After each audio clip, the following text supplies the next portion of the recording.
Do you remember a time when battleships ruled the oceans, when massive steel giants decided the fate of wars with raw firepower and intimidation alone? For many Americans, battleships symbolize absolute naval dominance, national pride, and a golden age when U.S. industrial power shaped the world. That memory came rushing back on December 22, 2025, when the U.S. naval community and the wider defense world were stunned by an announcement from President Donald Trump and senior defense leaders. Standing before cameras with top Navy officials, Trump declared that the United States would once again build battleships. Not destroyers, not cruisers, not frigates, battleships. The program, branded as the Golden Fleet, promised nothing less than the rebirth of American maritime supremacy, a revival of shipbuilding, and a powerful answer to rising global rivals. At the center of this vision stood a massive new warship called the Trump-class battleship, beginning with the lead vessel, USS Defiant. The language was bold, emotional, and unmistakably political, but beneath the dramatic announcement lies a far more complex, controversial, and uncertain reality. According to the presentation, the USS Defiant would be unlike anything currently sailing in the U.S. Navy. With a displacement exceeding 35,000 tons, it would dwarf today's largest surface combatants, including the Flight III Arleigh Burke-class destroyers and even the futuristic Zumwalt-class ships. To put that into perspective, most modern destroyers weigh around 10,000 tons, while the Zumwalts reach about 15,000 tons. The Trump-class would more than double that size, pushing it into territory historically occupied by capital ships. Yet despite this massive displacement, the Trump-class is not a return to the classic battleship concept.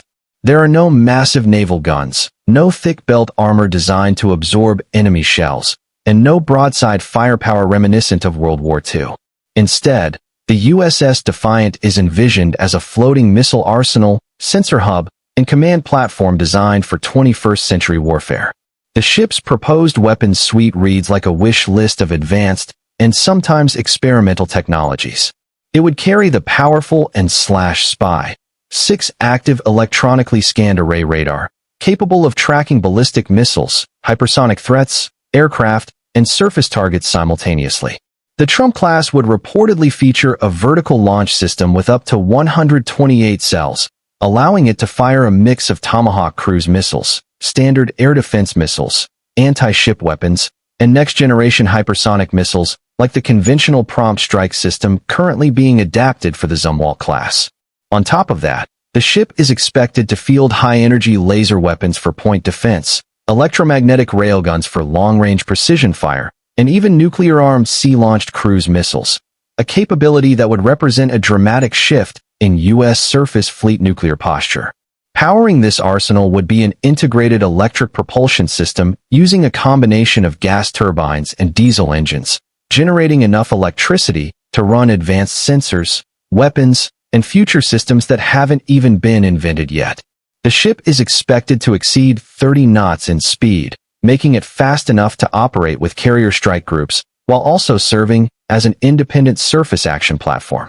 A large flight deck and double hangars would allow it to operate V-22 Osprey tilt-rotor aircraft, conventional helicopters, and future vertical lift platforms, further expanding its role as a command and control hub. With all these features, the Trump-class sounds less like a traditional battleship and more like a supersized guided missile cruiser or command ship. And that's exactly where the controversy begins. In naval history, battleships were defined by heavy armor and massive guns designed for surface combat against other battleships. The Trump-class has neither. Its survivability relies on layered missile defense, electronic warfare, and networked sensors rather than armor plating. Its offensive power comes from missiles and directed energy weapons, not big guns. In every functional sense, the Trump-class belongs firmly in the modern missile age, not the era of dreadnoughts. So why call it a battleship at all? The answer has far less to do with naval classification and far more to do with symbolism. The word battleship carries immense emotional weight. It evokes images of American industrial might, decisive victories, and unquestioned maritime dominance. By using this term, the administration taps into nostalgia and national pride, making the program easier to sell politically and culturally. It frames the ship as a symbol of strength rather than just another expensive weapons platform. In that sense, the Battleship label is less about accuracy and more about messaging. However, this grand vision immediately collides with a harsh reality: the U.S. Navy's recent history of shipbuilding failures. Over the past 2 decades, ambitious naval programs have repeatedly struggled to deliver what was promised. The Zumwalt-class destroyer is perhaps the most infamous example. Originally conceived as a revolutionary stealth warship equipped with advanced guns and sensors, the Zumwalt program was supposed to produce 32 ships. Instead, costs spiraled out of control, requirements changed repeatedly, and the class was cut down to just 3 hulls. The ship's primary weapon, the advanced gun system, became unusable due to the extreme cost of its specialized ammunition, leaving the vessels without their intended firepower for years. Then there's the Littoral Combat Ship program, designed to produce fast, modular warships capable of operating close to shore. On paper, the LCS promised flexibility and affordability. In reality, it delivered reliability issues, limited survivability, and mission modules that failed to perform as advertised. Billions of dollars were spent on ships that many critics argue are barely suitable for high-intensity combat. Several LCS vessels have already been retired early, highlighting just how badly the program missed its goals. More recently, the Constellation-class frigate program was supposed to represent a course correction. Based on a proven European design, it was meant to be a low-risk, cost-effective solution to the Navy's surface combatant gap.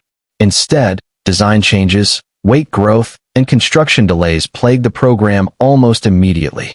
In a move widely criticized by defense experts, construction began before the design was finalized, leading to costly rework and schedule slips.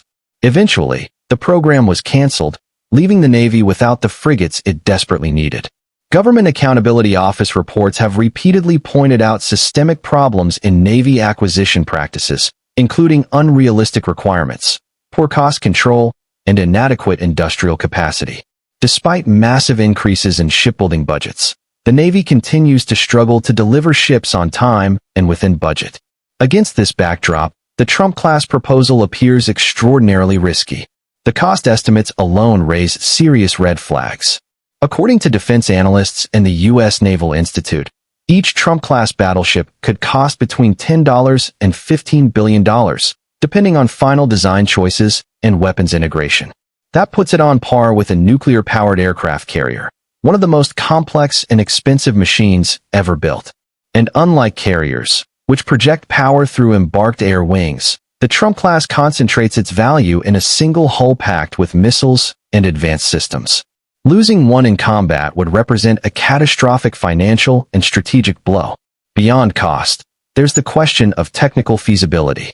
Railguns and high-energy lasers have been under development for years, but neither has yet been deployed at full operational scale aboard combat ships. Integrating hypersonic missiles into surface platforms is also a complex and still evolving challenge. Each of these systems requires enormous power, cooling, and integration efforts, increasing risk and complexity. Attempting to combine all of them into a single new ship class amplifies the chances of delays, failures, and cost overruns. Strategically, critics argue that the Trump class reflects outdated thinking about naval power. Modern maritime warfare increasingly emphasizes distributed forces, unmanned systems, and networked operations. Rather than relying on a few large, high-value ships, many analysts advocate for larger numbers of smaller, more affordable platforms that can overwhelm adversaries through numbers and resilience. Concentrating so much capability into a handful of massive ships may make them attractive targets in an era of long-range missiles, drones, and anti-access strategies. Supporters of the Trump class counter that the ship would serve as a powerful command node, coordinating unmanned surface and underwater vehicles while providing unmatched missile firepower.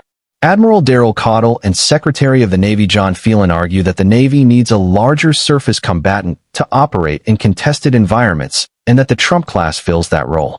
They also frame the program as an industrial policy initiative, claiming it would revitalize American shipyards and create jobs across the country. President Trump even suggested that advanced automation and robotics could help overcome workforce shortages in shipbuilding. Yet, even with these assurances, skepticism remains widespread. The fundamental question is whether the Navy's institutional and industrial challenges can be overcome quickly enough to deliver such an ambitious program. History suggests otherwise. Without major reforms in acquisition practices, workforce development, and industrial capacity, the Trump-class risks becoming another symbol of overreach rather than renewal. In the end, the Trump-class battleship represents a bold attempt to reshape the future of the U.S. surface fleet, blending nostalgia with cutting-edge technology. If successful, it could redefine how naval power is projected in the missile age. But if it fails, it will reinforce the perception that grand visions alone are not enough to overcome structural weaknesses. The idea of a modern battleship may sound inspiring, but turning that idea into steel, systems, and sailors is an entirely different challenge. And based on recent history, optimism alone won't be enough to make the Golden Fleet a reality. If you want more deep dives into military strategy, future weapons, and global power shifts, make sure to like the video, subscribe to the channel, and turn on notifications, because the next chapter of naval warfare may already be taking shape.